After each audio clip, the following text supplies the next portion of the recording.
Hi ಗೆಳೆಯರೇ, ನಾನು ನಿಶಾ. ನಾನು ನಗರದೊಂದರಲ್ಲಿ ವಾಸವಾಗಿದ್ದೇನೆ. ಖಾಸಗಿ ಕಂಪನಿಯೊಂದರಲ್ಲಿ ಉದ್ಯೋಗ ಮಾಡುತ್ತಿದ್ದೇನೆ. ಒಂದು ದಿನ ಹೊರಗೆ ಭಾರಿ ಮಳೆ ಸುರಿಯುತ್ತಿತ್ತು. ಬಾಲ್ಕನಿಯಲ್ಲಿ ಚಹಾ ಕುಡಿಯುತ್ತಾ ಕುಳಿತಿದ್ದ ನನಗೆ ನೆನಪಾದ ಹಿಂದಿನ ಘಟನೆಯೊಂದನ್ನು ನಿಮಗೆ ಹೊರಹಾಕುತ್ತೇನೆ. ಒಂದು ದಿನ ಬೆಳಿಗ್ಗೆ ಸಾಮಾನ್ಯದಂತೆ ನಾನು ನಡಿಗೆಗೆ ಹೊರಟಿದ್ದೆ. ಮನಸ್ಸು ಕೆಲವು ಉತ್ಸಾಹದಿಂದ ತಾಜಾ ಭಾವನೆಯೊಂದಿಗೆ ಕೂಡಿತ್ತು. ಸದಾ ಹೀಗೆ ನಮ್ಮ ಮನೆಯ ಸಮೀಪದ ಉದ್ಯಾನವನದಲ್ಲಿ ಹೋಗಿ ನಡೆಯುತ್ತಿದ್ದೆ. ಹೀಗೆ ನಡೆಯುತ್ತಿರುವಾಗ ಹಲೋ ಎಂದು ನನಗೆ ನಮ್ಮದೇ ಅಪಾರ್ಟ್ಮೆಂಟ್ನಲ್ಲಿ ಇರುವ ಯುವಕನೊಬ್ಬ ಕರೆದಿದ್ದ. ನಾನು ದೈನಂದಿನಂತೆ ಅವನಿಗೆ ಹಾಯ್ ಹೇಳಿ ಮುಂದುವರೆದೆ. ಅಲ್ಲಿಯೇ ಸಮೀಪದ ಬೆಂಚಿನ ಮೇಲೆ ಕುಳಿತುಕೊಂಡೆ. ಅವನು ಸ್ಲೀವ್ಲೆಸ್ ಶರ್ಟ್ ತೊಟ್ಟು ಡಂಬೆಲ್ಗಳೊಂದಿಗೆ ವ್ಯಾಯಾಮ ಮಾಡುತ್ತಿದ್ದ. ಅವನನ್ನು ಗಮನಿಸುತ್ತಾ ನಾನು ಹೆಡ್ಫೋನ್ ಹಾಕಿಕೊಂಡು ಗೀತೆಗಳನ್ನು ಆಲಿಸುತ್ತಿದ್ದೆ. ಆತ ಹಾಗೆ ವ್ಯಾಯಾಮದಲ್ಲಿ ಮಗ್ನನಾಗಿದ್ದರೆ ಅದನ್ನು ನೋಡಿ ನನ್ನ ಜೀವನದ ಹಳೆಯ ಸುಂದರ ನೆನಪುಗಳು ಮನದಲ್ಲಿ ಉದ್ಭವಿಸತೊಡಗಿದವು. 1 ವರ್ಷದ ಮೊದಲು ನನ್ನ ಜೀವನದಲ್ಲಿ ನಾನು ಎಷ್ಟು ಖುಷಿಯಲ್ಲಿದ್ದೆ. ಮನೆಯಲ್ಲಿ ನಾನು ಮತ್ತು ನನ್ನ ಕಪ್ಪು ಆನಂದದಾಯಕ ಜೀವಿಗಳಾದ ಬಹುಶಃ ಸಾಕುಪ್ರಾಣಿಗಳನ್ನು ಉಲ್ಲೇಖಿಸಿರಬಹುದು. ಇಬ್ಬರು ಇದ್ದರೂ ಸಹ ಎಷ್ಟು ಸುಖವಾಗಿ ಒಗ್ಗಟ್ಟಿನಿಂದ ಸಹೋದರರಂತೆ ಜೀವಿಸುತ್ತಿದ್ದೆವು. ಆದರೆ ಇದನ್ನು ತಾಳಲಾರದ ವಿಧಿಯು ನಮ್ಮ ಆನಂದಕ್ಕೆ ಕಪ್ಪು ಕಾರ್ಮೋಡ ಹಚ್ಚಿತು. ಟ್ರೆಕ್ಕಿಂಗ್ಗೆ ಹೋಗುತ್ತೇನೆ ಎಂದು ಹೇಳಿ ಹೊರಟಿದ್ದವನು ವಿದೇಶದ ಕೆಲಸಕ್ಕೆ ಹೋಗಿ ಸಂಪರ್ಕ ಕಡಿತ ಮಾಡಿದ್ದ. ಅವನು ಮರಳಿ ಬರಲಿಲ್ಲ. ಇನ್ನು ಇಬ್ಬರು, ನಾನು ಮತ್ತು ಸಾಕುಪ್ರಾಣಿ, ಒಂಟಿಯಾಗಿ ಉಳಿದಿದ್ದರಿಂದ ನಮಗೆ ಸ್ವಂತಿಕರು ಎನ್ನುವವರು ಯಾರೂ ಇರಲಿಲ್ಲ. ಹೀಗಾಗಿ ನಾನು ಏಕಾಂಗಿಯಾಗಿ ಜೀವನವನ್ನು ನಡೆಸುತ್ತಿದ್ದೆ. ಎಲ್ಲಾ ವೇದನೆಯನ್ನು ಮರೆಮಾಚಲು ಪ್ರಯತ್ನಿಸುತ್ತಿದ್ದೇನೆ ಎಂದು ವಾಸ್ತವಕ್ಕೆ ಮರಳಿ ಬಂದೆ. ಆದರೆ ಆ ದಿನದ ನೆನಪುಗಳು ಬಂದು ನನ್ನ ಕಣ್ಣಿಗೆ ನೀರು ತುಂಬಿತು. ಸಹಜವಾಗಿಯೇ ಕಣ್ಣೀರು ಹರಿಯಲು ಆರಂಭವಾಯಿತು. ಆಮೇಲೆ ವೇದನೆಯನ್ನು ಸಹಿಸಲಾರದೆ ಅಲ್ಲಿಂದ ಎದ್ದು ಆ ದಿನ ನಡಿಗೆಯನ್ನು ನಿಲ್ಲಿಸಿ ಮನೆಗೆ ಹಿಂದಿರುಗಿದ್ದೆ. ಏಕಾಂಗಿತನ ಮತ್ತು ತಂತ್ರಜ್ಞಾನದ ಸಮಾಧಾನ. ಸಮಯ ಸುಮಾರು 8 ಗಂಟೆಯಾಗಿತ್ತು. ಆಮೇಲೆ ಸಿದ್ಧಗೊಂಡು ಕನ್ನಡಿಯ ಮುಂದೆ ನಿಂತು ನೋಡಿಕೊಂಡೆ. ಆಮೇಲೆ ಭೋಜನ ತಿನ್ನುವುದಕ್ಕೆ ಕಾರ್ಯಕ್ಕೆ ಹೊರಟು ಕಾರಿನಲ್ಲಿ ಕುಳಿತು ಆಫೀಸ್ಗೆ ಹೋಗಿ ದೈನಂದಿನ ಕೆಲಸಗಳನ್ನು ಮುಗಿಸಿ ಮನೆಗೆ ಬಂದಿದ್ದೆ.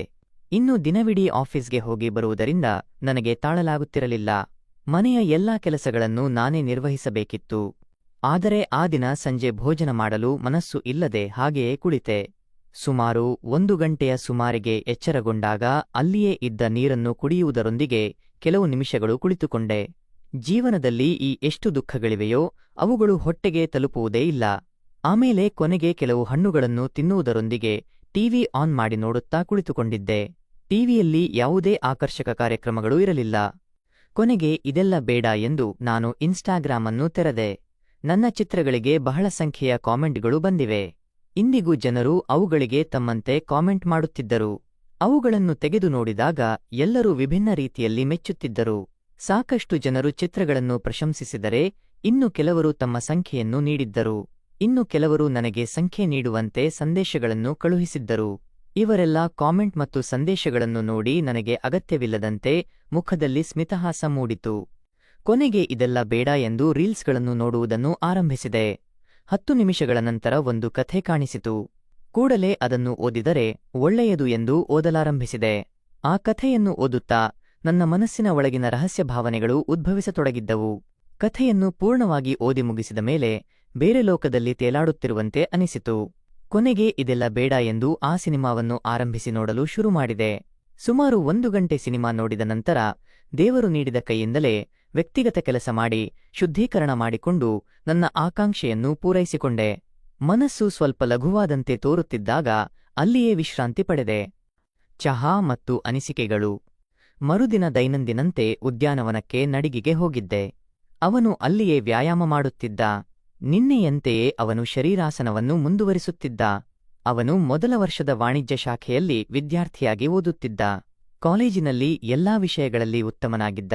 ಆದರೆ ಕಾಲೇಜಿಗೆ ಹೋಗುವುದನ್ನು ತಪ್ಪಿಸಿ ಯಾವಾಗಲೂ ಒಂಟಿಯಾಗಿಯೇ ಇರಲು ಇಷ್ಟಪಡುತ್ತಿದ್ದ. ಅವನು ವ್ಯಾಯಾಮ ಮತ್ತು ಆಹಾರ ನಿಯಂತ್ರಣದಿಂದ ಆಕರ್ಷಕನಾಗಿ ಕಾಣುತ್ತಿದ್ದ. ಅವನು ನಡಿಗೆಗೆ ಬಂದಾಗ ಯಾವಾಗಲೂ ನಕ್ಕು ಮಾತನಾಡುತ್ತಿದ್ದ. ಆದರೆ ಎಂದಿಗೂ ಬೇರೆ ರೀತಿಯಲ್ಲಿ ನೋಡಿರಲಿಲ್ಲ.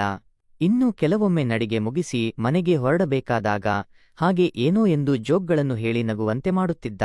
ಅವನು ನನಗೆ ಸಹೋದ್ಯಮಿ ಹಾಗೇ ಇದ್ದ. ಹೀಗೆ ಅವನು ನನ್ನ ಸಹಚಾರಿಯಾಗಿ 4-5 ತಿಂಗಳುಗಳು ಕಳೆದಿದ್ದವು. ಹೀಗೆ ನಡಿಗೆಗೆ ಹೋದ ಒಂದು ಸಂದರ್ಭದಲ್ಲಿ ನಮ್ಮ ಸಂಭಾಷಣೆ ನಡೆಯುತ್ತಿತ್ತು. ಆದರೆ ಅವನು ಪ್ರತಿದಿನ ವ್ಯಾಯಾಮ ಮಾಡುವಾಗ ಅವನನ್ನು ನೋಡಿದಾಗ ಮನದಲ್ಲಿ ವಿವಿಧ ಚಿಂತನೆಗಳು ಹುಟ್ಟಿಕೊಳ್ಳುತ್ತಿತ್ತು.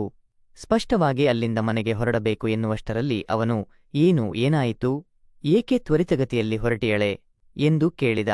ನಾನು ಏನೂ ಇಲ್ಲ, ಏಕೋ ಶಕ್ತಿ ಇಲ್ಲದಂತೆ ತೋರುತ್ತಿದೆ ಎಂದು ಅಲ್ಲಿಂದ ಹೊರಡಬಯಸಿದೆ. ಆಗ ಅವನು ಚಹಾ ಕುಡಿಯೋಣ, ಬಂದು ಎಲ್ಲ ಚೆನ್ನಾಗುತ್ತದೆ ಎಂದು ಹೇಳಿದ.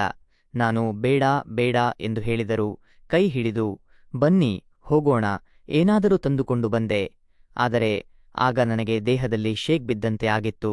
ಚಹಾ ಕುಡಿಯಲು ಇಷ್ಟ ಇರಲಿಲ್ಲ, ಆದರೂ ನಿರಾಸೆಯಿಂದ ಅವನೊಂದಿಗೆ ಹೋಗಿದ್ದೆ.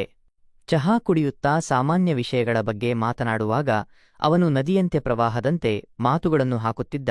ಆದರೆ ಅದನ್ನು ಗಮನಿಸಿದೆ. ನಾನು ಅವನನ್ನು ಮಾತ್ರ ನೋಡುತ್ತಿದ್ದೆ. ಅವನನ್ನು ನೋಡುತ್ತಾ ಒಂದು ಕ್ಷಣ ಹಾಗೆ ಆಳವಾದ ಉಸಿರಾಟು ತೆಗೆದು, ಸರಿ, ನಾನು ಹೊರಟು ಹೋಗುತ್ತೇನೆ ಎಂದು ಅಲ್ಲಿಂದ ನಾನು ಕಾರು ತೆಗೆದುಕೊಂಡು ಹೊರಟುಬಿಟ್ಟೆ. ಆಕಾಂಕ್ಷೆಯ ಪೂರೈಕೆ. ಹೀಗೆ ಬಹುಸಂಖ್ಯೆಯ ಬಾರಿ ಚಹಾ ಕಾಫಿ ಕುಡಿದೆವು ಸಹ. ನಾನು ಅವನನ್ನು ಎಂದಿಗೂ ಮನೆಗೆ ಕರೆದಿರಲಿಲ್ಲ. ಅವನಿಗೆ ಎಂದಿಗೂ ನಾನು ನನ್ನ ದುಃಖಗಳು ಮತ್ತು ಜೀವನ ಕಥೆಯ ಬಗ್ಗೆ ಹೇಳಿರಲಿಲ್ಲ. ಕೇಳಿದಾಗ ನನ್ನವನು ವಿದೇಶದಲ್ಲಿ ಇದ್ದಾನೆ, ಕೆಲವೊಮ್ಮೆ ಬರುತ್ತಾನೆ ಎಂದು ಹೇಳಿದ್ದೆ. ಅವನು ಅದನ್ನು ನಂಬಿದ್ದ. ಆದರೆ ಯಾವಾಗಲೂ ಅದನ್ನು ಮೀರಿ ಯಾವುದೇ ಪ್ರಶ್ನೆ ಕೇಳಿರಲಿಲ್ಲ. ಇನ್ನು ಹೀಗೆ ಅವತ್ತು ಕಾಫಿ ಚಹಾ ಕುಡಿದು ಬಂದ ಮೇಲೆ ಆ ಶೇಕ್ ನೆನಪಿಸಿಕೊಂಡು ನನಗೆ ನಿಯಂತ್ರಿಸಲಾಗಲಿಲ್ಲ. ನನಗೆ ಇನ್ನೂ ಏನೋ ಆಳವಾದ ಅಗತ್ಯ ಎನಿಸುತ್ತಿತ್ತು.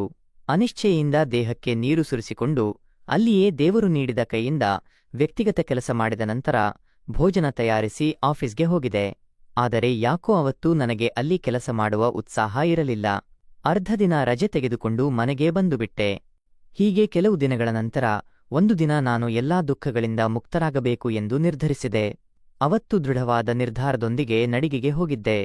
ಅಲ್ಲಿಗೆ ಅವನು ಸಹ ಬಂದಿದ್ದ. ಅವತ್ತು ನಾನೇ ಅವನನ್ನು ಮಾತುಗಾರನಾಗಿಸಿದೆ.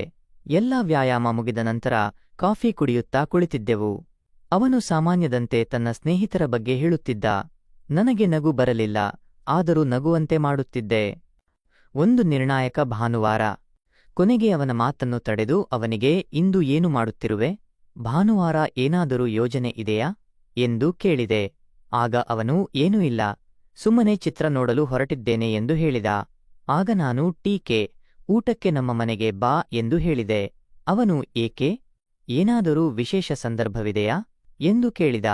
ಆಗ ನಾನು ಏನೂ ಕೇಳಬೇಡ, ಬೇಕಾದರೆ ಬರಬೇಕು ಎಂದು ಹೇಳಿದೆ. ಅವನು ಇಷ್ಟು ಕಾಲ ಇಲ್ಲದ್ದು, ಇಂದು ಏನು ವಿಶಿಷ್ಟ, ನಿಮ್ಮ ಜನ್ಮದಿನವೇ ಇದೆಯಾ ಎಂದು ಎಲ್ಲ ಕೇಳತೊಡಗಿದ. ಆಗ ನಾನು ಸ್ವಲ್ಪ ಕೆಲಸವಿದೆ, ಬಾ ಎಂದು ಹೇಳಿದಾಗ ಸರಿ ಎಂದು ಹೇಳಿದ.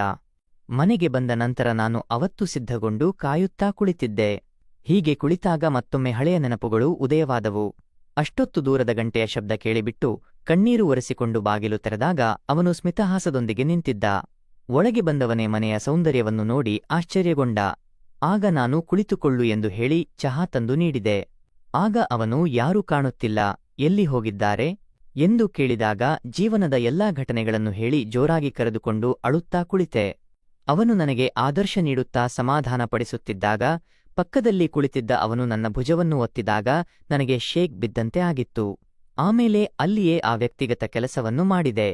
ಅವತ್ತು ಸಂಜೆಯವರೆಗೆ ಅಲ್ಲಿಯೇ ಉಳಿದು ಬಹಳ ಸಮಯ ಕಳೆದೆ. ಕೊನೆಗೆ ಸಂಜೆ ಮಾತನಾಡುತ್ತಾ ಕುಳಿತಿರುವಾಗ, ಜೀವನದಲ್ಲಿ ದುಃಖಗಳು ಬರುವುದು ಸಹಜ, ಹೆದರಬೇಡಿ, ಚಿಂತಿಸಬೇಡಿ, ನಿಮ್ಮ ಬಳಿ ನಾನಿದ್ದೇನೆ, ಯಾವಾಗ ಬೇಕಾದರೂ ಏನೇ ಅಗತ್ಯವಿದ್ದರೂ ಹೇಳಿ ಎಂದು ಹೇಳಿದ. ಹೀಗೆ 1 ಗಂಟೆ ಸಂಭಾಷಣೆ ನಡೆಯಿತು. ಆಮೇಲೆ ಅವನು ಸರಿ, ನಾನು ಚಿತ್ರ ನೋಡಲು ಹೊರಟು ಹೋಗುತ್ತಿದ್ದೇನೆ ಎಂದು ಹೇಳಿ ಹೊರಟಿದ್ದ. ಆಗ ನಾನು ಹೋಗಬೇಕೇ ಎಂದು ಕೇಳಿದಾಗ ಅವನು ನಕ್ಕು ಮತ್ತೆ ನಾಳೆ ಕಾಣಿಸುತ್ತೇನೆ, ಇವಾಗ ಹೊರಟು ಹೋಗುತ್ತೇನೆ, ಸ್ನೇಹಿತರೊಂದಿಗೆ ಚಿತ್ರಕ್ಕೆ ಹೊರಟಿದ್ದೇವೆ ಎಂದು ಹೇಳಿ ಹೊರಟಿದ್ದ. ಇದಾದ ನಂತರ ಸಮಯ ಸಿಕ್ಕಾಗೊಮ್ಮೆ ಕೆಲಸ ಮಾಡುತ್ತಿದ್ದೆವು. ಫ್ರೆಂಡ್ಸ್, ಈ ಕಥೆ ಇಷ್ಟವಾದರೆ ಇದಕ್ಕೊಂದು ಲೈಕ್ ಕೊಡಿ, ನಮ್ಮ ಚಾನೆಲ್ ಸಬ್ಸ್ಕ್ರೈಬ್ ಮಾಡಿಕೊಳ್ಳಿ.